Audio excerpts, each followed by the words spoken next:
structure that can lead to internalized oppression. This is a key concept to understand when we're trying to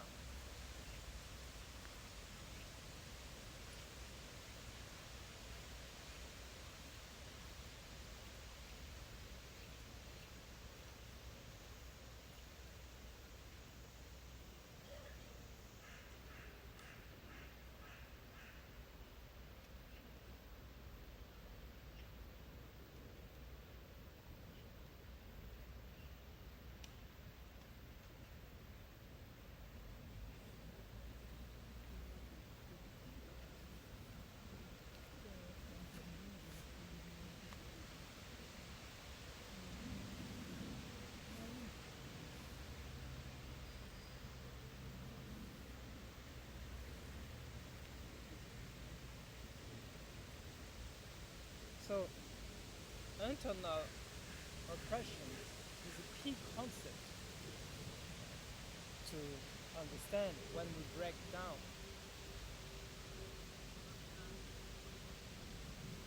So, internal oppression is a key concept that derives from in the crossroad, I guess, with psychology and sociology. I think in psychology this concept has been elaborated, also a lot of feminist work. What is internal oppression?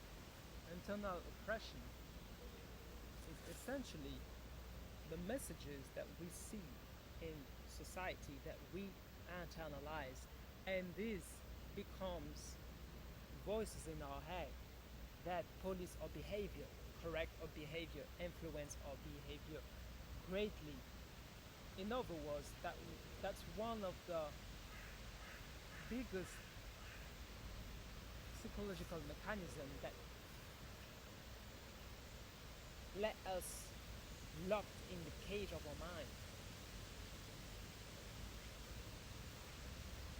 Internalized oppression is a much more, is the finest concept to use to describe difficulties which we have to break ourselves free, to free our mind. Internal oppression is, in essence,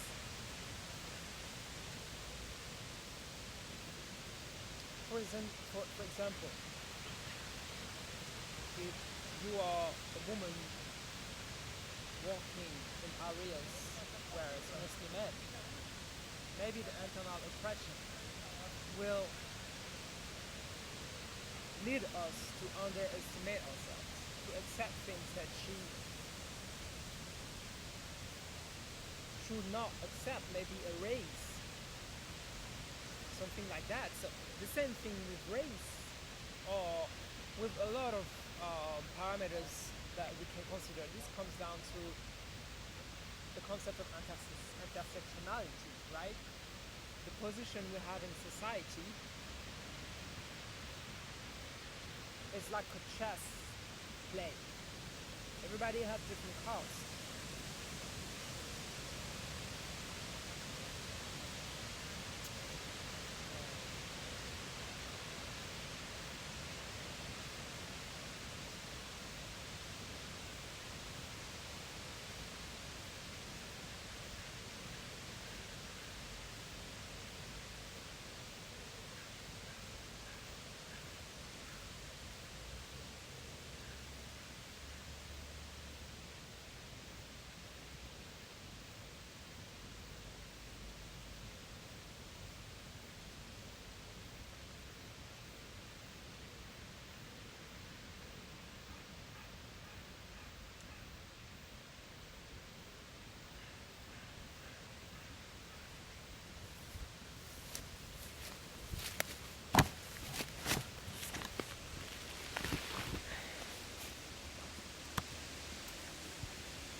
Everybody has different cards, and It's up to us to see where on the chessboard we are placed.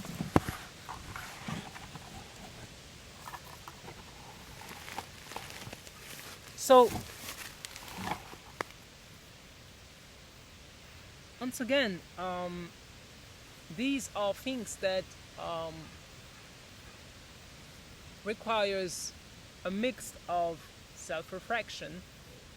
Introspection means that we will have to see in which state of mind we are in. Recognizing is the key word. In a lot of psychological work or therapy, a lot of work is done around us. We can also see that in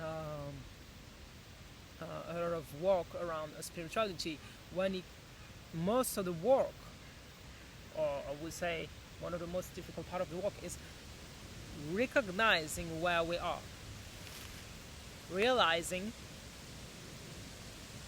in which state of consciousness we are.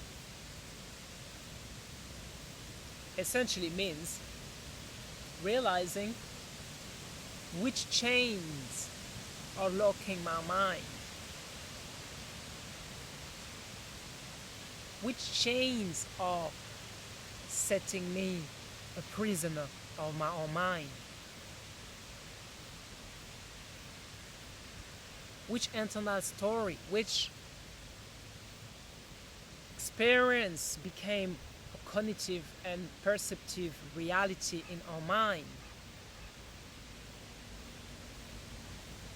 When we see that, and we realize that what our mind is making it to be is like the boat, the example of the boat earlier, is like seeing a boat and thinking, having the habits to relate what we see with this concept, when in actuality, if we break down the construction of a boat, who decided that it's going to be called a boat and that is this and this and that? Essentially, it's just a lot of metals and materials put together that we could call whatever. So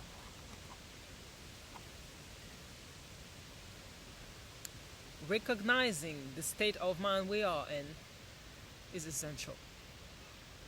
It's essential, and it's not that easy. It's a process. It's a process that we certainly can't do by ourselves. So, with this first step, the first step is to recognizing with the tools of cognitive psychology and philosophy of perception that what we see around us, everything we see around us is filtered.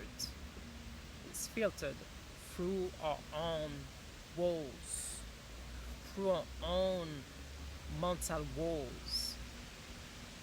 And the second thing is actually seeing which of these walls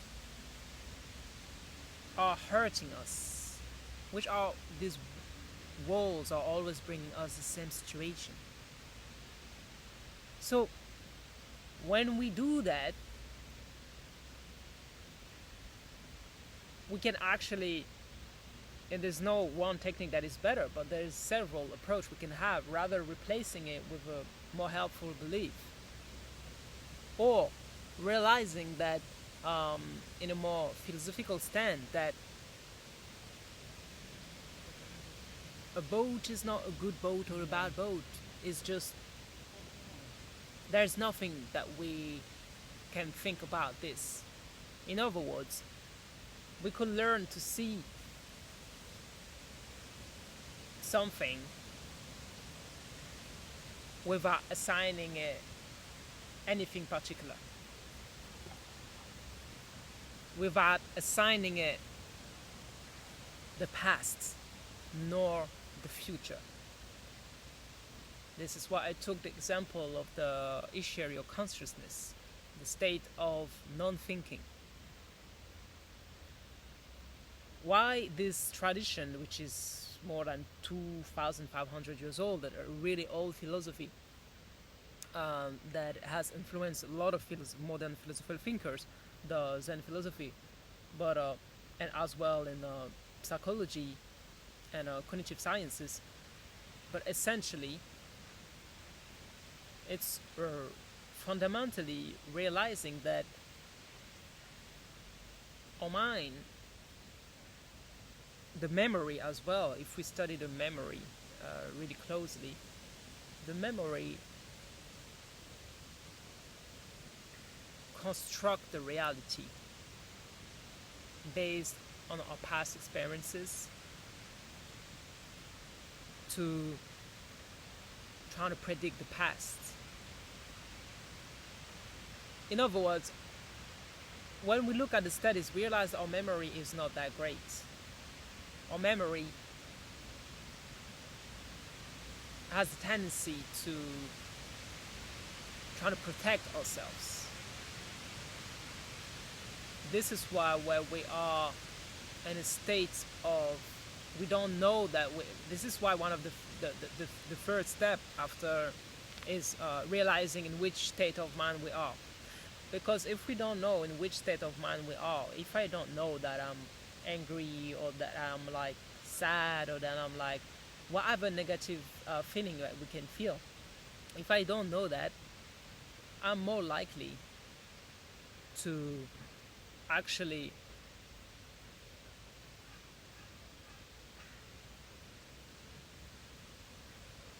believe what I'm thinking even stronger and even more painful.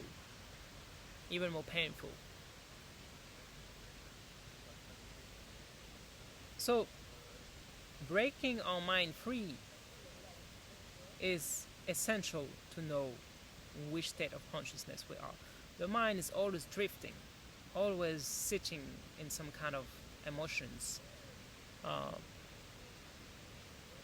We don't need to know every single point of the day where we are at, but I'm just talking about when we don't feel great, where we are not great, where we want to change our state of thinking, or we don't have to do that just if we don't feel great. We can also use that when we're trying to achieve a goal, when we want to achieve a goal and we don't reach that goal and we wonder why it doesn't work. So knowing the state of mind we are in is essential. Because this state of mind, as I said, is coloring our life. When I'm angry, everything is appearing to match to that state. All the interpretation that my memory will do, or my actual experience of the world, will lead to this. Essential. So after these few steps to break the mind, like to break the mind open or to break it free, I talked about the importance of the society, the internalized oppression. The internalized oppression essentially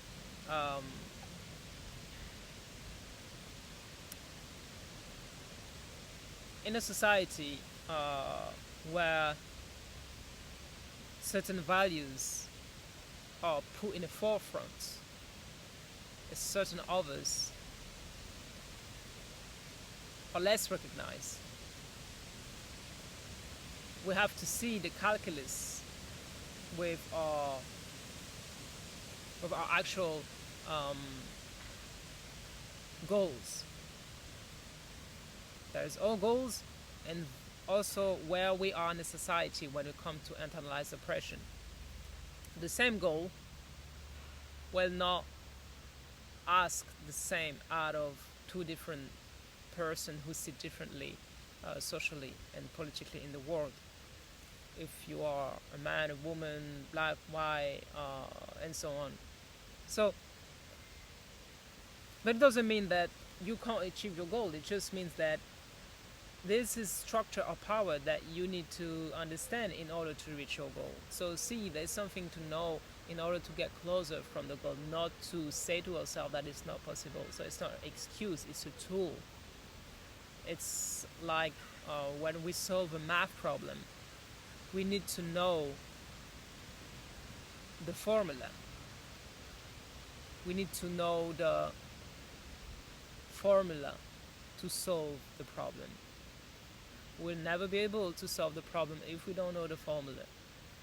Of course, in a math problem, for example, we tend to think, oh, there's just one solution. That's not true. In a math problem, there is a lot of solution people. Like, actually, math people are really creative people.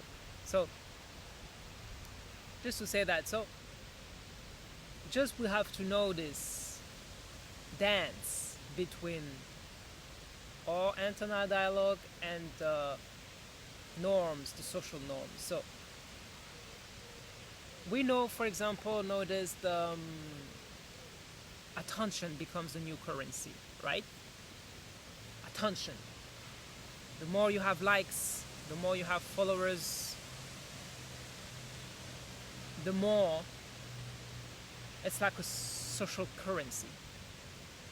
There is, I saw that attention becomes the new currency, to say. So there's a lot of sociological reason underneath this phenomenon I've talked about in another video, one of the book of Alone Together. I don't remember the name exactly of the author, but it's a phenomenon I really studied in sociology. The fact that, yeah, the digital world,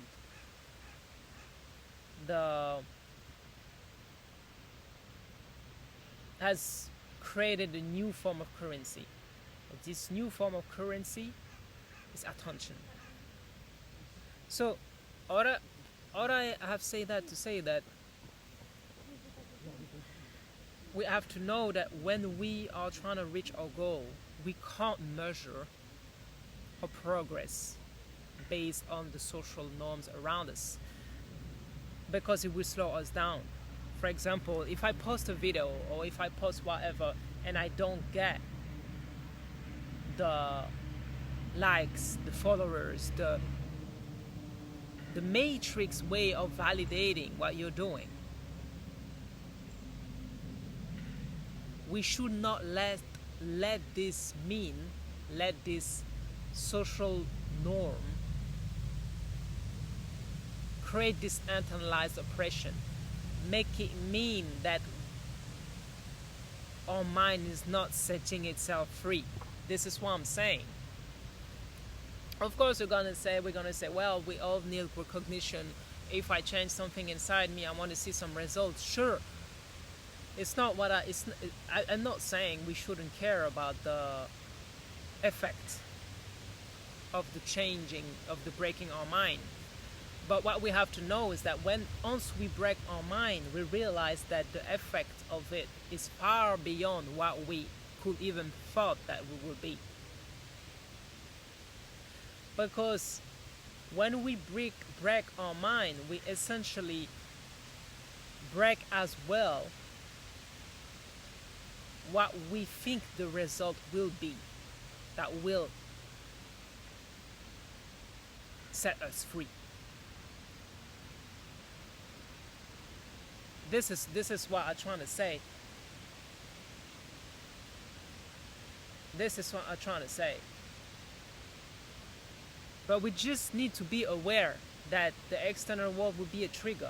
It could be, for example, posting videos and not having the validation that we think we should deserve, or that we think that will confirm that we're really on the right way and we're really breaking our mind free. Or it could be some people who want to reach this type of goal in sports or in career or relationships, but they don't get the result that they thought that they will have, that their mind think that it should be. But we don't realize yet that it's still the mind talking. We don't realize that when we set ourselves free, most of the time the results that will appear, I wouldn't say most of the time, but pretty much like all the time, it's exceeding our deepest dreams and desires. I know we can't really see that from now because we're still stuck in the old habits, the whole cognitive habit I was talking about, the whole way of perception that actually put our mind in the prison. So we're actually not a match to so much greater things. So the only thing that we think that would be great to have is, for example, all right, I'm having this and this thought and I'm breaking my mind now, so I'm gonna post it, and if I have a lot of views or if I have a lot of attention, and it means that it's really right what I'm saying, that I'm really good, I'm really all of this. And it could be as well like, okay, like I'm doing a sport game and yeah, I'm working on this sport, and if I'm succeeding, if I'm winning, it means that I really set my mind free. I'm really like, I really made it. Like, for example, I'm having a career and I did all of this work, and if I have a lot of money from what I'm doing, so yeah, it really do means that I'm breaking my mind. I'm not saying that these things aren't important and that they should not be there, but I'm just saying when we essentially want to break our mind free, the results is exceeding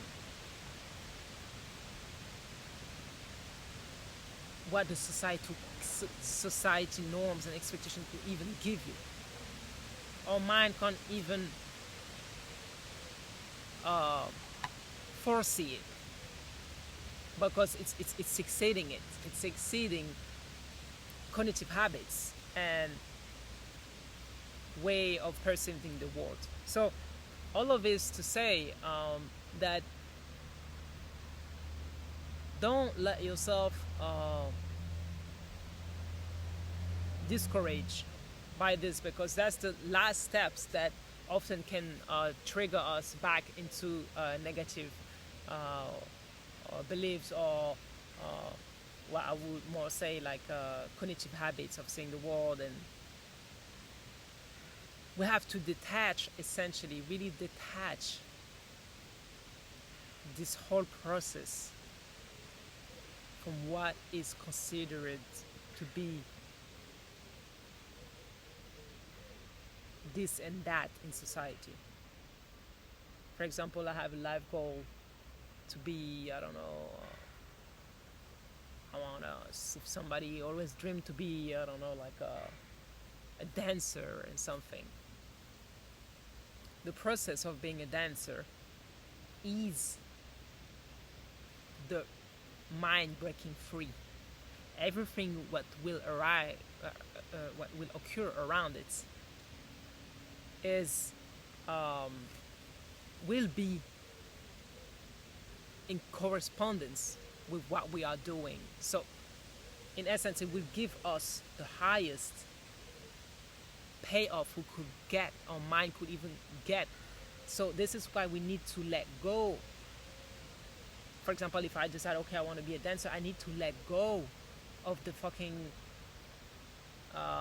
idea that in order to break free, I need to have these followers, I need to have this attention, I need to get this money, don't get me wrong, I'm not saying it should not be part of the process, but the goal is breaking our mind free. It's not this. This is second effect. And it will actually just be second effect the moment when we consider then the first thing we want. The first reason we are doing all of this is to break free. break our mind free. So this is for today, and see you another day.